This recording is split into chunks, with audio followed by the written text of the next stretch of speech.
Good evening साथियों। रीट में एक नया सिलेबस जुड़ा है, रिजर्व बैंक और उसके कार्य, बीमा एंड बैंकिंग। उसमें रिजर्व बैंक और उसके कार्य में आज आपको पढ़ाऊंगा।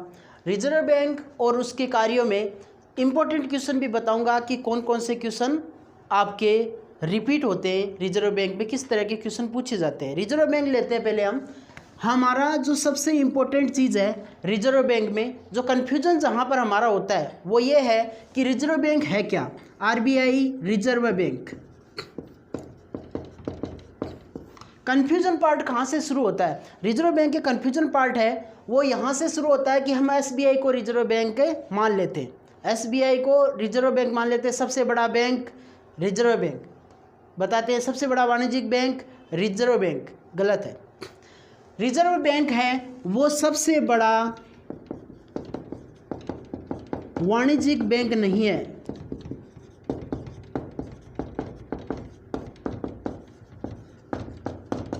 ये गलत है। ये हम करते हैं कि भारत का सबसे बड़ा वाणिज्यिक बैंक आरबीआई कराते हैं, ये गलत है। वाणिज्यिक बैंक अलग होता है, वाणिज्यिक बैंक या कमर्शियल बैंक ये अलग हैं। कमर्शियल बैंक में एचडीएफसी, आईसीआईसीआई, एसबीआई आते हैं। इसलिए मैं ये 4-5 टर्म लिख रहा हूँ आपके सामने कि भारत का केंद्रीय बैंक, भारत का केंद्रीय बैंक कौन सा है, भारत का सेंट्रल बैंक कौन सा है, सेंट्रल बैंक। हर देश का एक केंद्रीय बैंक होता है और हमारा भी एक केंद्रीय बैंक है, और वो क्या है? रिजर्व बैंक है। तो हमारा केंद्रीय बैंक या सेंट्रल बैंक के रूप में हमें पूछे तो हमें क्या करना है? आरबीआई करना है, जो सभी बैंकों को नियंत्रित करेगा, सभी बैंकों की देखरेख करेगा, सभी बैंकों का सुपरविजन करेगा, वो आरबीआई है। वो क्या है? रिजर्व बैंक है। इसलिए हमारा केंद्रीय बैंक क्या हुआ? आरबीआई हुआ। जबकि हमारा सबसे बड़ा वाणिज्यिक बैंक आपको पूछे तो हमें करना है एसबीआई। सबसे बड़ा वाणिज्यिक बैंक कौन सा करना है? एसबीआई। अब हमें केंद्रीय बैंक, रिजर्व बैंक, इसका एक और टर्म आता है जो इंपॉर्टेंट क्वेश्चन होता है, रिजर्व बैंक से पूछा जाता है, वो पूछा जाता है बैंकों का बैंक, बैंकों का बैंक। इसका मतलब बैंकों का बैंक भी क्या है? आरबीआई है, रिजर्व बैंक है। बैंकों का बैंक भी क्या है? आरबीआई है। बैंकों का बैंक आरबीआई, क्योंकि सभी बैंकों का निरीक्षण करना, सभी बैंकों को लोन देना, सभी बैंकों के खाते मेंटेन करना, सभी बैंकों के खाते अपने पास रखना किसका काम है? रिजर्व बैंक का काम है। इसलिए इसे बैंकों का बैंक कहते हैं। एक इम्पोर्टेंट टर्म और है इसका जो महत्वपूर्ण, ये क्वेश्चन भी है, जैसे गवर्नमेंट का बैंक या सरकार का बैंक, सरकार का बैंक। हमें यदि पूछे कि सरकार का बैंक कौन सा है तो हम उत्तर क्या देंगे? आरबीआई देंगे। हम उत्तर क्या देंगे? रिजर्व बैंक ऑफ इंडिया देंगे। क्यों देंगे? क्योंकि सरकार के सभी कार्य, सरकार के सभी खातों का मेंटेन, कि चाहे वो केंद्र सरकार हो चाहे वो राज्य सरकार हो, उनका maintain reserve bank of India करता है। अब ये रिजर्व बैंक हमारा जो केंद्रीय बैंक है, इसके बारे में हम पढ़ते हैं कि मैनेजमेंट क्या है, इसमें मतलब इसका निदेशक मंडल या प्रबंधन कैसा है, उसमें कितने सदस्य होते हैं, उसके बारे में जानकारी लेते हैं। तो आप यहाँ पर गलती नहीं करोगे। आपको केंद्रीय बैंक के बारे में पूछे, आपको केंद्रीय बैंक के बारे में पूछे तो आरबीआई ही बताना है। केंद्रीय बैंक ऐसे नहीं आप एसबीआई कर दो। केंद्रीय बैंक क्या है? अपना आरबीआई है, ये ध्यान रखना है आपको। रिजर्व बैंक कब बना, कैसे बना, उसके बारे में मैं जानकारी देना चाहता हूँ। रिजर्व बैंक की स्थापना एक अधिनियम के तहत हुई है, ये सबको पता है। रिजर्व बैंक की स्थापना एक अधिनियम के तहत हुई है। अधिनियम, रिजर्व बैंक अधिनियम के तहत इसकी स्थापना हुई। स्थापना है वो बता रहा हूँ मैं आपको, रिजर्व बैंक अधिनियम।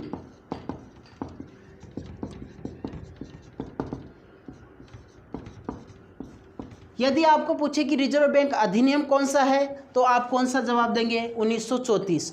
और यदि आपको पूछे कि रिजर्व बैंक की स्थापना कब हुई तो ये सीधा सा क्वेश्चन आपका है 1 अप्रैल और 1935। इसमें आपको फर्क करना है। कई पूछते हैं स्थापना और स्थापना में ये लगाते हैं 1934। आपको रिजर्व बैंक की स्थापना 1 अप्रैल 1935 बतानी है। 1 अप्रैल क्यों? फाइनेंशियल ईयर है हमारा, जो फाइनेंशियल ईयर होता है वो 1 अप्रैल से 31 मार्च तक चलता है। हमारा फाइनेंशियल ईयर 1 अप्रैल से 31 मार्च तक चलता है, इसलिए 1 अप्रैल 1935 को इसकी स्थापना की गई थी। रिजर्व बैंक का अधिनियम 1934 लागू होता है। अब इसमें हमें ये देखना होगा कि इसके जो निदेशक मंडल है, रिजर्व बैंक का जो निदेशक मंडल है, इसमें लगभग 20 सदस्य होते हैं।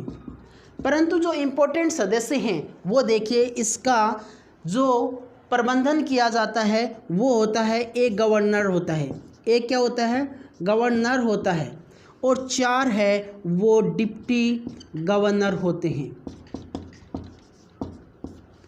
एक गवर्नर होता है और 4 डिप्टी गवर्नर होते हैं।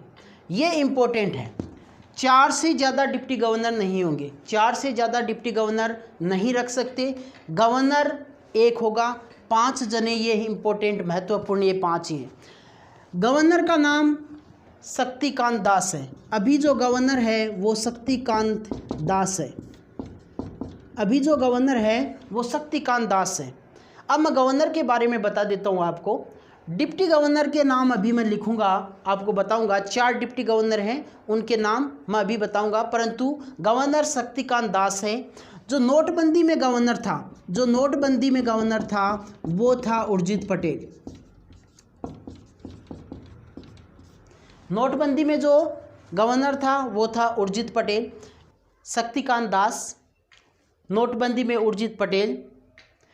और 1982 से 85 तक गवर्नर कौन थे?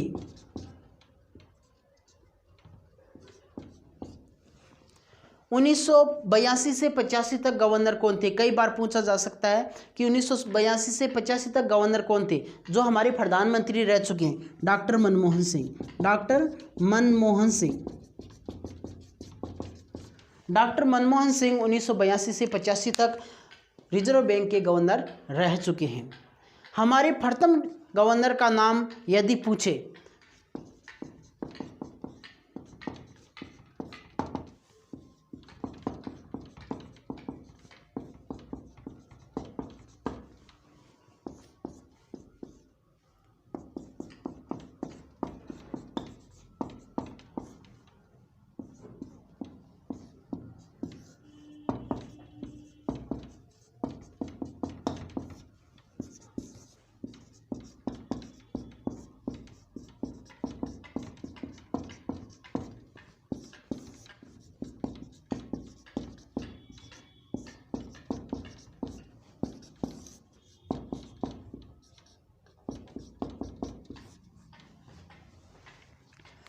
रिजर्व बैंक का जो प्रथम गवर्नर था वो ओसबर्न स्मिथ था।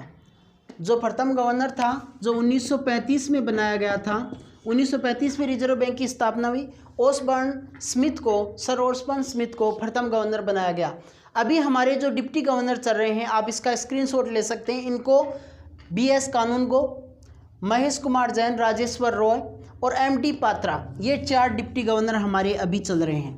इसमें क्वेश्चन कैसे बनता है? क्वेश्चन ये बनेगा कि कौन सा डिप्टी गवर्नर नहीं है, निम्न में से कौन सा डिप्टी गवर्नर नहीं है, या रिजर्व बैंक का निम्न में से कौन सा डिप्टी गवर्नर है। 4 जनों के नाम दे देगा, 1 जना का नाम इसमें से देगा। तो चारों के नाम आपको पता होना चाहिए कि 4 डिप्टी गवर्नर होते हैं और चारों के नाम इसमें BS कानूनगो, महेश कुमार जैन, राजेश्वर राय और MD पात्रा। अब गवर्नर का कार्यकाल कितना होता है? आपको पता है कि गवर्नर का कार्यकाल 4 ईयर होगा। 4 साल के लिए गवर्नर और डिप्टी गवर्नर 4 साल के लिए चुने जाते हैं। रिजर्व बैंक में गवर्नर और डिप्टी गवर्नर 4 साल के लिए चुने जाते हैं। रिजर्व बैंक का कार्यालय कहाँ है? रिजर्व बैंक का कार्यालय कहाँ है? तो कार्यालय इसका मुंबई है, मुंबई कार्यालय है। मुंबई कार्यालय से पहले रिजर्व बैंक का कार्यालय कहाँ था? तो आप बताओगे कि 1937 से में मुंबई इसका कार्यालय कर दिया गया। मुंबई इसका कार्यालय 1937 में कर दिया गया। 1937 से पूर्व जो कार्यालय था वो था कोलकाता में। 1937 से पूर्व जो रिजर्व बैंक का कार्यालय था वो कोलकाता में था। अब इम्पोर्टेंट चीज़ें ये हैं, ये तो रिजर्व बैंक के बारे में जानकारी है। इसके अलावा मैं आपको आगे जो चीज़ बता रहा हूँ वो इम्पोर्टेंट है कि रिजर्व बैंक के हमने गवर्नर्स के बारे में जानकारी प्राप्त कर ली कि अभी शक्तिकांत दास हैं। आपको ये ज़्यादातर इम्पोर्टेंट यही है, शक्तिकांत दास हैं। उससे पहले उर्जित पटेल थे।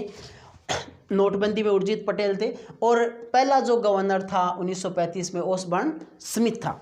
ये मोटी मोटी आपको बात रिजर्व बैंक के बारे में जानकारी रखनी है। रिजर्व बैंक के बारे में अब जो जानकारी दे रहा हूँ वो थोड़ी सी इम्पोर्टेंट है, जो बहुत कम लोग जानते हैं।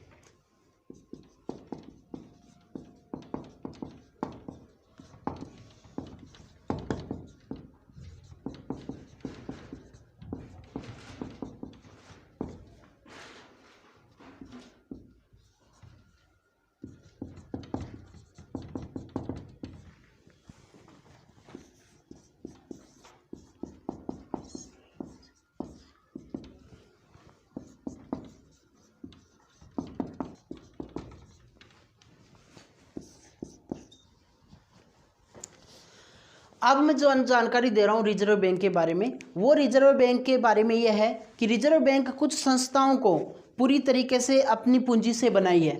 मतलब वो संस्थाएं पूर्ण स्वामित्व वाली संस्था है।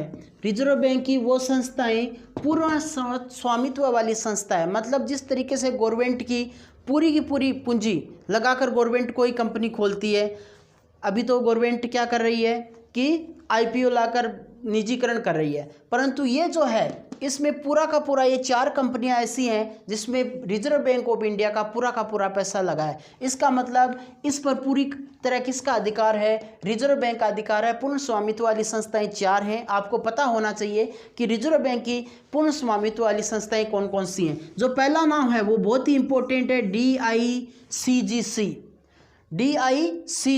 इसका फुल फॉर्म भी आपको पता होना चाहिए यदि आप बैंकिंग की तैयारी करते हैं तो। Deposit insurance and credit guarantee corporation. मतलब डिपॉजिट जो खाते में जमा पैसे हैं उसका 1 लाख तक का जो इंश्योरेंस करती है वो कौन सी संस्था है? DICGC। और इसमें पूरा का पूरा पैसा किसका लगा है? RBI का लगा है। पूरा का पूरा अधिकार RBI का है। ये RBI की ही संस्था है DICGC। दूसरा है BRBNPL, मतलब नोट छापने वाली जो कंपनी है, भारतीय रिजर्व बैंक नोट मुद्रण प्राइवेट लिमिटेड। भारतीय रिजर्व बैंक नोट मुद्रण प्राइवेट लिमिटेड, ये पूरी की पूरी RBI की है। RBI का एक कार्य नोट छापने का है। नोट छापती भी है, प्रबंधन भी करती है नोटों का, नए नोट इश्यू भी करती है, तो रिजर्व बैंक करती है। और रिजर्व बैंक ने इसके लिए एक अपनी अलग से संस्था बना रखी है, BRBNPL। ये पता होना चाहिए आपको शॉर्ट में। मतलब भारतीय रिजर्व बैंक नोट मुद्रण प्राइवेट लिमिटेड, इतना याद रखना, नोट मुद्रण प्राइवेट लिमिटेड, क्योंकि मुद्रा का कार्य कौन करती है? RBI करती है। तो अपने आप ही किसकी संस्था हो गई? RBI की संस्था हो गई। ये रिजर्व बैंक की इंफॉर्मेशन टेक्नोलॉजी से संबंधित संस्था है, REBIT, reserve bank information technology private limited. ये तो ऐसे ही पता चल जाएगा। REBIT IT इंफॉर्मेशन टेक्नोलॉजी, मतलब IT की कंपनी है, इंजीनियरिंग से संबंधित कार्य करती है। और ये जो संस्था है बैंक की, रिजर्व बैंक की, IFTAS